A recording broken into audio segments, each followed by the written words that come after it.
新准备出舞台，准备的是漂洋过海来看你。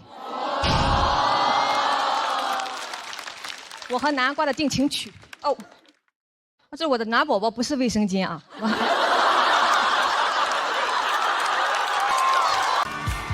好，大家好，我是唐湘玉。还是脱口秀的舞台好啊！我也不敢演线下剧了，现在。那张照片不会突然出现吧？特别压力特别大，最近因为一直在比赛嘛，我确实还是压力挺大的。我就去刷我上一季的高光时刻，解压，压力更大了。因为有一条视频点赞特别高，但热评第一，你们知道是什么吗？是有人放了一张我的丑照。没有比杨哥那张好多少。说他其实长这样。好多人帮我说话怼他，那咋了？关你啥事啊？人好笑不就行了吗？好像没有安慰到我什么呀。但我好好打扮一下吧，也有人不满意。说忘本了，好看了不好笑了。咋了？是粉底把笑点盖住了吗？他说你应该把心思放在业务能力，不然你再打扮也只是一个普通的小美女。我仔细想了一下，未尝不可呀。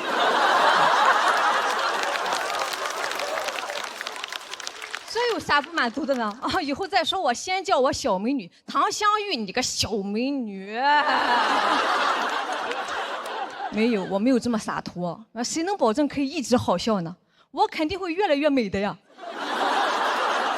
我觉得不行，得找找别的出路了。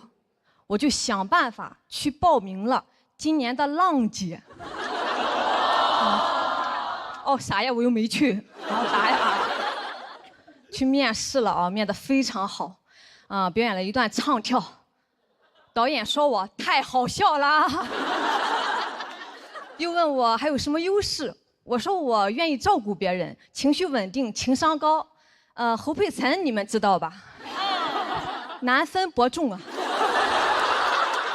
当时气氛也特别好，我出来他们还在笑，我就知道稳了，炸场了吗？这不是？开开心心回来等通知。为了这个，我一场演出都没有接，专心准备出舞台。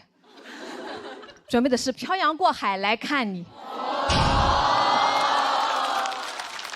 我和南瓜的定情曲。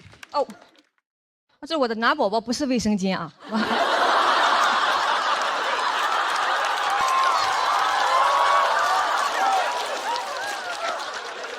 是卫生巾又怎么样？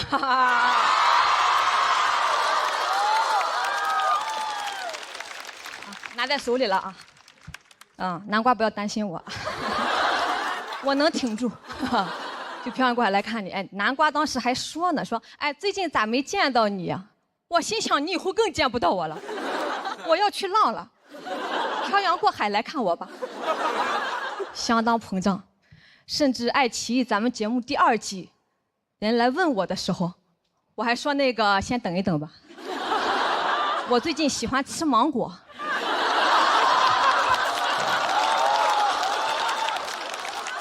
猕猴桃再说吧。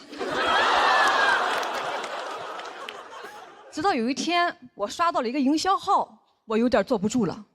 他说唐湘玉已经和浪姐第6季签了1轮游合同。谁会签这种合同？底下3条评论：啥时候播呀？还有谁呀？以及唐湘玉凭什么1轮游？我用小号发的。这也太瞧不起人了，我必须得争口气。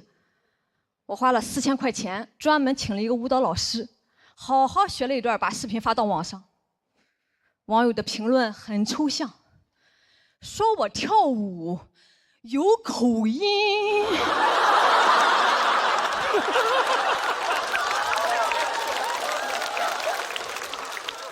跳舞怎么有口音啊？俺是山东的。山东淄博的，说我的那个魏舞跳出了山东人的铮铮铁骨。当然了，也有夸我多才多艺的，问我什么时候学的手语。我不语，只一味喂我。老师说，你找一面墙，用胸腹胯依次去顶它，你就学会了。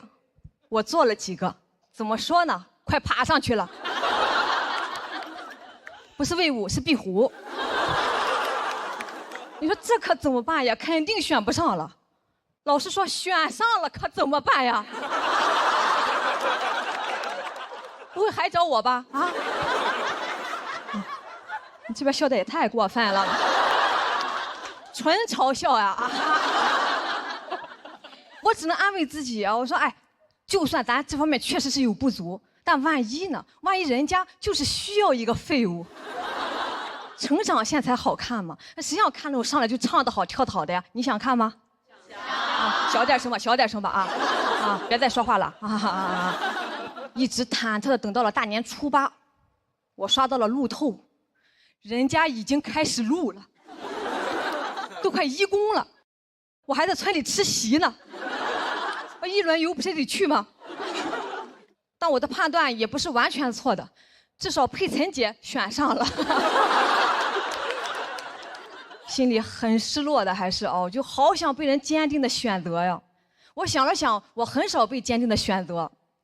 我大学的时候去找兼职，有一个做礼仪的活，我很好心，我还叫上我2个舍友一起去。那个中介看了看我们仨，跟我说他俩留下，你可以先回去了。我舍友都懵了，怎么你也是中介呀？啊？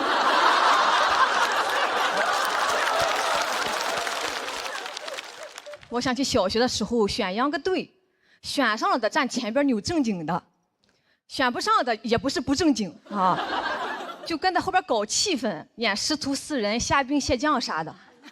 我是最棒的，我演1个棒，就是花甲，就嘎啦嘎啦嘎啦啊嘎啦，那秧歌让我扭的真鲜呀，都有点下酒了。都是一些没有选上的一些很丢脸的回忆，但是我使劲往下想，我又想起了后面的故事。那个礼仪的活，最后我没走，我争取留下当了观众，给人鼓掌，还挣了50块钱。那个让我演嘎了啊，我也好好演了，我背着壳扭1晚上，我都累瘫了。大家说快看那个嘎了，好像快嘎了。选不上是很丢脸，但脸又算什么呢？你捡起来继续冲就是了。所以我赶紧联系了爱奇艺，再给我一次机会吧，还是猕猴桃有营养啊！因为泰戈尔也说过，如果你因为错过太阳而哭泣，那么你也将错过《喜剧之王》单口季。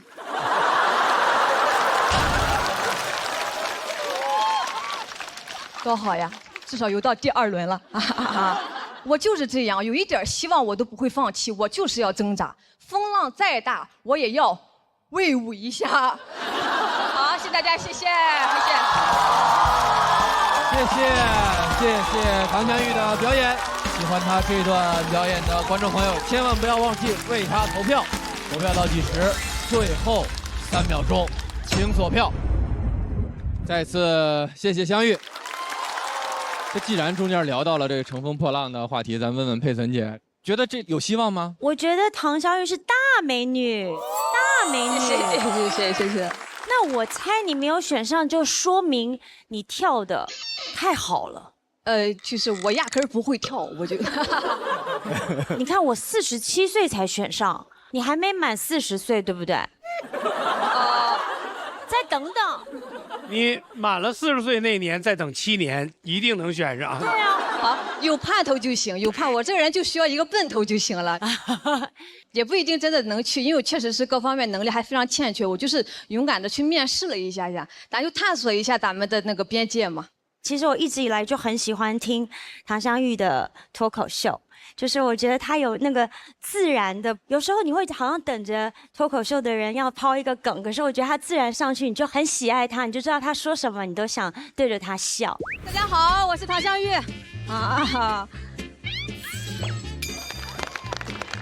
所以他是很有吸引力，很有他自己个人魅力的。我好喜欢你的表演，谢谢佩岑姐，谢谢你。前两天知道你来，我都高兴疯了，就是好像我没有参加那个节目，怎么感觉我娘家来人了一样的啊！支持你，特别开心你能来，谢谢。我看到香玉有很多的成长啊，不管是你讨论的话题，还是人生的选择上面。哎，你今年做队长是什么感觉啊？大家选我的，然后选我，给了我这个信任，我就干吧，我就干。但其实我没有那么擅长，我感觉我就是一边摸索着一边干。然后有什么不周到的地方，真的我的队友们非常的担待我，给到很多的情绪价值。我真的希望我们这个组能越来越好，真的是。反正我就是看到你的一些变化，从关注自己啊，到包括支持周围的人啊，很多具体的事情在你身上的成长，感觉到你好像就是更成熟了。是因为我也从去年到今年，确实是也长了1岁。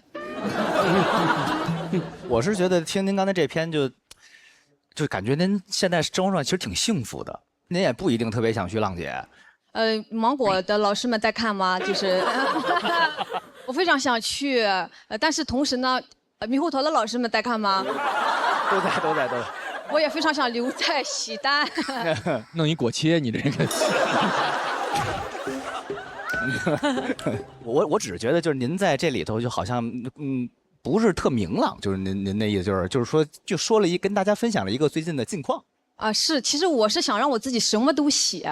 之前大家很多人对我的印象就是，记得我讲我老家的事情，我自己家里的事情哈，相对沉重一点的东西。但其实如果看了我2个专场1个主打秀的朋友们，可能会知道我什么都写。我就想让我自己更加全面，让大家看到更多面一点的我。咱不要局限在一个赛道里边，什么都闯一闯嘛。是，那当然。这不才是浪姐精神吗？是吧，姐啊？是。香玉，我就特明显能感觉到你的那个美是美在性格上，不仅仅是形象上，形象上已经够美了，你那个性格肯定是就征服了之前的观众啊，然后包括你的那些朋友们。我相信你自己的专场里，你那些对生活的观察，你写的那些东西会更打动人。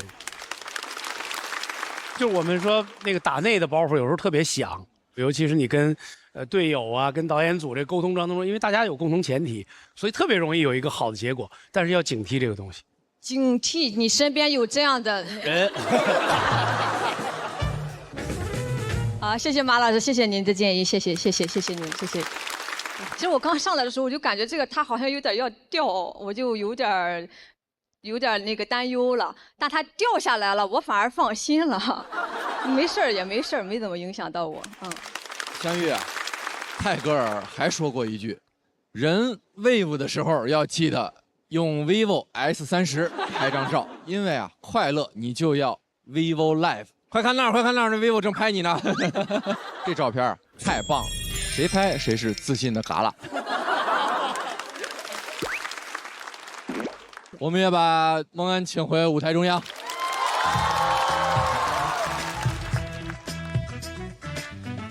队长之间的对决也是强对话，我们来看一下杨蒙恩、唐湘玉这场 PK 最终结果如何。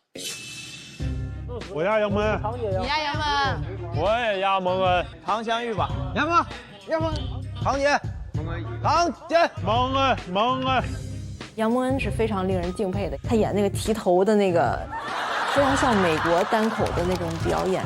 其实，在这个舞台上，很少有演员能演出这么纯粹的单口的东西了。唐湘玉的表演这么鲜活的在舞台上面把自己这么想表达的东西都这么认真的有勇气的表达出来，太精彩了。2个人其实讲的内容是有点差不多，这种还挺好，旗鼓相当，谁赢谁输都说不定。强强对决，这个就是神仙打架。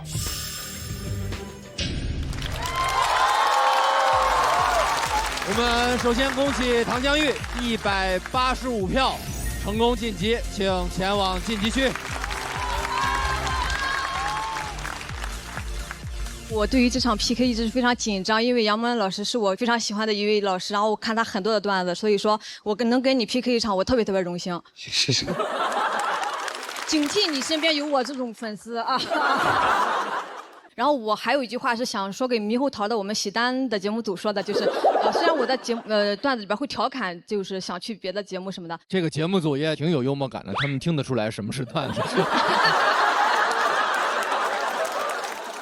喜丹对于我来说，其实是我的家一样的存在。谢谢你们陪着我，谢谢你们在，谢谢。我感觉我肯定是会有成长的。虽然这2轮我有一说一，我打得很艰难，前面的选手他都是我承接不了的风格跟能量，但是对于我来说，叫平静的海面训练不出好水手，这就是浪姐精神。我刚刚在台上下了台，就是讲的时候我有点懵，我说错了一个信息，就是我今年其实有客串了一个古装剧。啊，对，他也在爱奇艺播，你们有了爱奇艺会员的话可以看一看。来。还有什么要和大家说的吗？根据规则要前往待定区了。根据规则，我应该不会被淘汰。那就去休息一会儿吧。谢谢杨哥。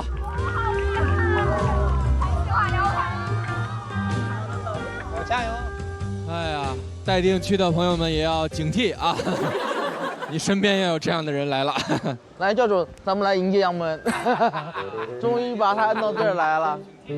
盼星星盼月亮，又盼来一个新队长。欢迎队长回家！欢迎队长回家！哎呀，终于给你等来了。朋友们，这是排名第1的队长，殊途同归啦！哎呀，我的脑子第2，我排第2。我觉得他在舞台上散发的魅力啊，就是远远大于他在仙侠剧里面的魅力。以后仙侠剧啥的别再接了。对决继续，我们看一看接下来要出场的是哪2位朋友？小佳、英宁，请先前往对战区。小佳、英宁应该都是大家的老朋友了，同时他们也是《喜剧之王》单口季这个舞台上的2位新朋友，希望大家给他们热烈的掌声。首先要上场的这一位，就是那个永远用着一些人畜无害的表情，说着那些最地狱笑话的朋友。我们有请小恶魔小佳。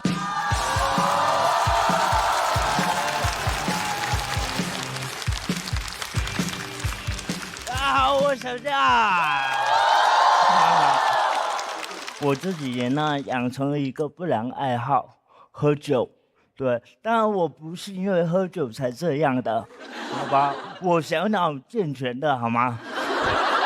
因为前段时间有个营销号拿着我的照片，然后说过量饮酒会导致脑瘫，而且那个照片还是我流口水的照片。我把它发给我的演员朋友，求他们别喝了，一个赛道容不下2个脑瘫。我是上大学才开始学会喝酒的，然后我舍友也夸我酒量真好，喝再多都跟平时一样。开什么玩笑？我喝多了比平时更灵活，好吗？我真的没有在搞笑，是这样。我这个呢是神经系统的疾病，然后喝多了酒精会麻痹神经，神经就会忘掉自己有病。我上次喝到一半，然后有个酒瓶从桌上掉下来，我2只手没接住，2只脚接住啊。只有神经病才知道里面的门道有多深。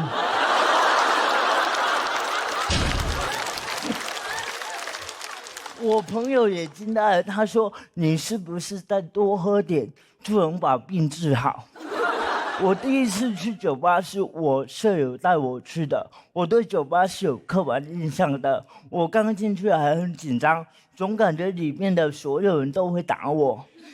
然后大概喝了一些酒之后呢，我就完全不知道什么事情了。我们隔壁那个大哥左手臂还缠着石膏，我喝了一些酒之后呢，就跑去跟大哥单挑喝酒。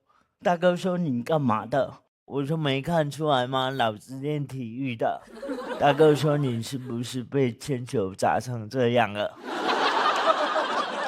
这些事情呢，都是我舍友第2天告诉我的。他说这都不可怕，最可怕是我摸着大哥的石膏，说本来想跟你玩15、20的，现在只能15、15啦。大哥脸都黑了，问我舍友我是不是在社会上被打成这样了。我爸年轻的时候也特别爱喝酒，喝多了就跟我妈吵架。有一次我记得很清楚，他就是喝多了躺在我们村的村口睡觉。我从镇上回来经过的时候吓到了，回去跟我妈说村口好像死了个人。我妈说可能是你爸。我更震惊了，我说你怎么知道？她说一个小小的心愿。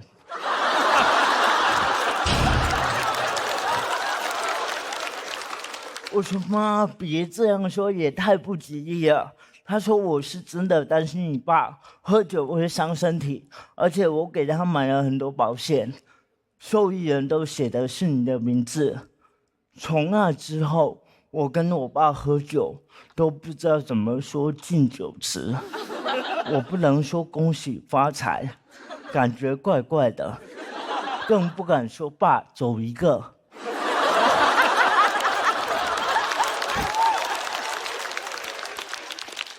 现在我妈看到我有时候喝多也很后悔，她说早知道写自己的名字啊，老杨看起来能活得比你长。我那天看到一则资料说李白很多诗啊都是在喝酒时候写的，我就觉得他好会控制那个量啊，就喝酒了还能这么有逻辑。我在想他如果喝嗨了会怎么写？仰天大笑出门去，如何呢？又有整。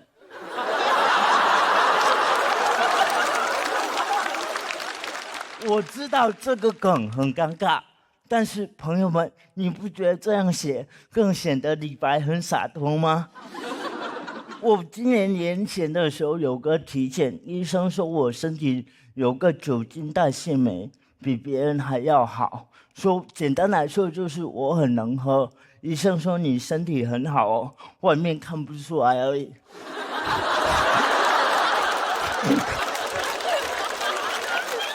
你就感觉上帝为我关上一扇门的同时，给我开了一箱酒。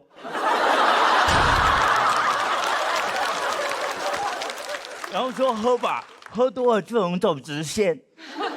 我这2年很少喝多了，我上次喝多是在上海街头跟一个很久不见的朋友边走路边喝，然后喝到实在走不动，就躺在一个马路牙子。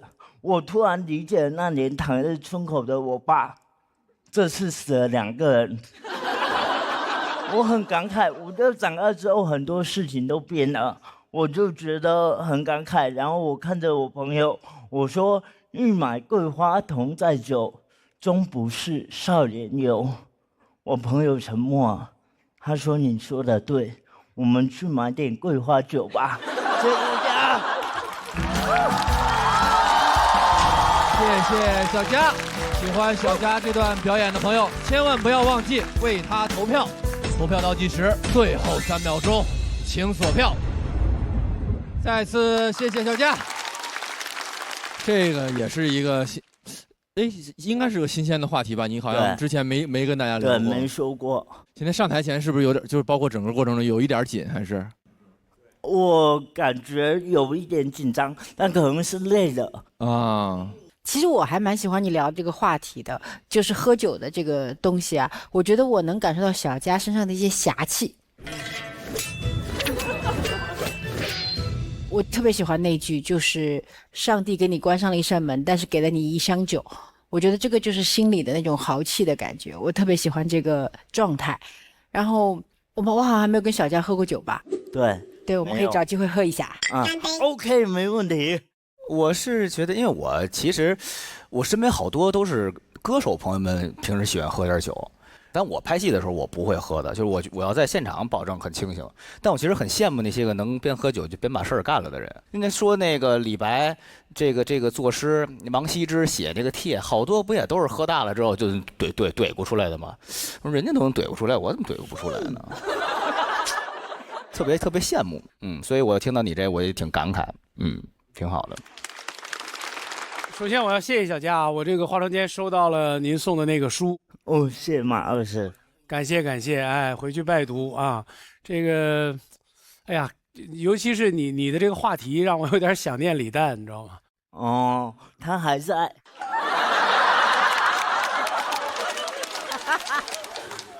哎呦，谢谢你带来这么好的消息。对，因为我上次见到他，他也是挡在村口，所以我不确定。然后那个，你要是约杨天真喝酒，也可以叫上我一个啊。好，没问题。马老师，我讲脱口秀之前去参加了奇葩说的那个千人捞，然后就是没捞上来。对。然后就是在那里接到了当时的公司训练营的那个 offer， 对，然后我就决定说，那奇葩说没选上，我就讲脱口秀，然后就讲，对，世界给你关上了一扇门，就开了另外一箱更好的酒，大概是。但是我觉得，就回到作品，我觉得小佳的作品就特别好，就是他整个文本是特别严谨的，逻辑层层的，都特别合适，然后又适合他自己。你其他任何人，你未必能说得出他这个节奏，棒。我也想谢谢小佳，因为我也有收到你的书。我觉得小佳是一个很有才华的人，然后他看起来有一点小恶魔的感觉，然后我很喜欢他一开场上来就跟大家说，我现在这样跟喝酒真的没关系。我觉得整个现场就被他热烈了起来，然后我们也真的就是放开，然后很开心的进入他的世界。那如果你现在紧张的话，等一下我们说不定可以喝一杯，就可以放松一下了。谢谢。是的，那恭喜小佳拿到了气氛组的4票，请小佳先回去暂时休息。那接下来要上场的这位演员，哎呀，上一赛段也是挺不容易的，因为上一赛段他刚刚跟蒙恩完成了一场精彩的老友对决，这次又要跟小佳 PK 上了，掌声有请英宁。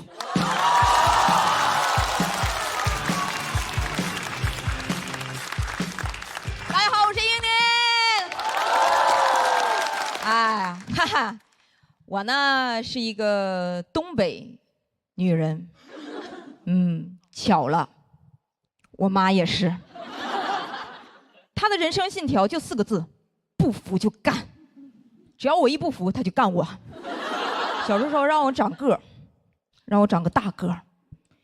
跟大家解释一下，我爸就1.69米，我妈1.5米。对，东北不仅有矮人，也有矮人。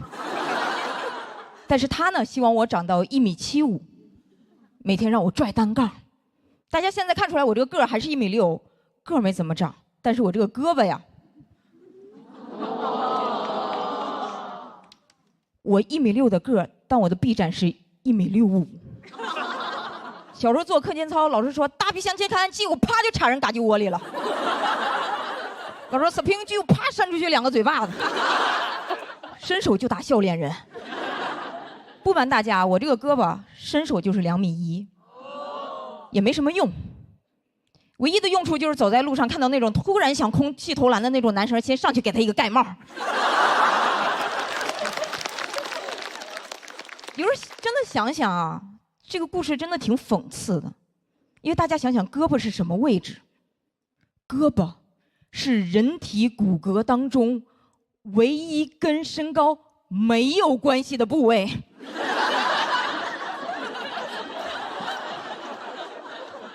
但凡当年我练习的是上吊，人虽然死了，但是官方身高是1.62米。我妈这个人，她不仅不服生物学，非生物的也不服。我记得我刚毕业那年就不想再管家里要钱了，但是北漂嘛，你租房子图便宜。哼，大家租过凶宅吗？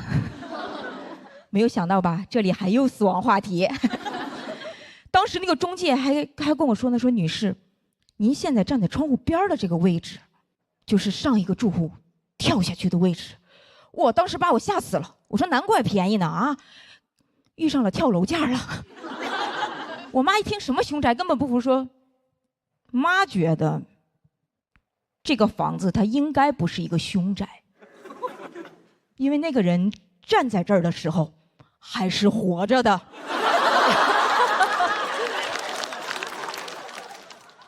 1楼才是凶宅呀！哇，我当时满脑子里只有4个字，好有道理。我说妈，你冷静一下。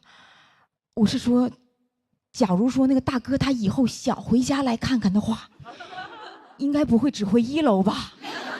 我妈说你放心，他的腿摔坏了，他肯定上不来了。我妈这个人不仅不服鬼神，其实她也不太服一些世俗上的观念。有一年过年呢，其实有一个非常讨厌的亲戚就在酒桌上指着我说你女儿也老大不小了，怎么还不成家呀？我妈说我的女儿她爱怎么活就怎么活。你小时候拽过单杠吗？没有，没有你手伸这么长。但是他会偷偷的跟我说，哎，闺女，妈知道你不想要男人，但是咱能不能要一个孩子？我说什么意思？不让中间商赚差价。我妈这个人，她成长于那种妇女能顶半边天的年代，就是传统中带着一丝激进。她一方面说，你现在趁着年轻呢，你早点生，这样恢复得快。但是另一方面呢，又怕我太懂生孩子。我就跟她说，我说那生孩子是不是意味着得跟男生有亲密接触了呢？我妈说，那种事情咱可不能干啊。我当时想，妈，啥事儿啊？为什么说我妈这个人她人生有不服输的精神呢？因为前几年她怀孕了。对，在我妈50岁的时候，她用实际行动教会了我一个道理，什么叫求人不如求己，言传不如身教。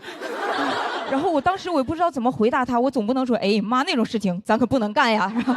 但是我确实发现我妈妈怀孕之后，我妈和我爸的态度其实不太一样的。我妈每天摸着她那个小腹，我在家躲哭说，宝贝，妈妈这辈子对不起你，下辈子你早点来，你争取做第1胎。我说妈妈，我还在这儿呢。这是我妈给我的感觉，而我爸给我的唯一感觉就是老子牛啊。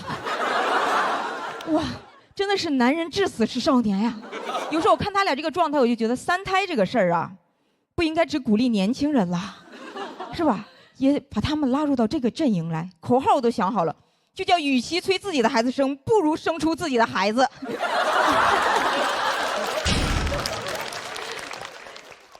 但我妈催生她也不是为了一些世俗上的观念，她就是怕我现在不生老了吃苦，又怕我现在生现在就吃苦。因为她跟我说其实女人生孩子真的特别容易遭很多的罪，尤其容易得产后抑郁。他就说他当年就得过，他说我们那个时候哪知道这是病啊，都以为刚生的孩子太丑了，丑得让人想死。他说我当时抱了你第1下都不是说这像谁呀，而是说这像话吗？我还关心他，我说那你难受吗？我妈说咋不难受？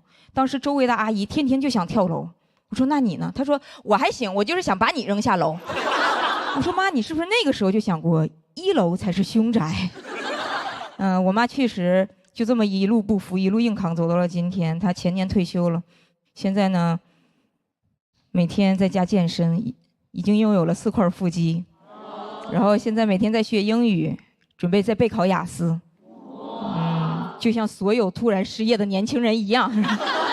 但是他这种精神也一直鼓励着我，就像比赛之前他跟我说，比赛那玩意儿咱就干呗，管他输赢的，听妈的，咱谁也不服。你就记住一句话，妈妈永远爱你。谢谢大家，我是英宁。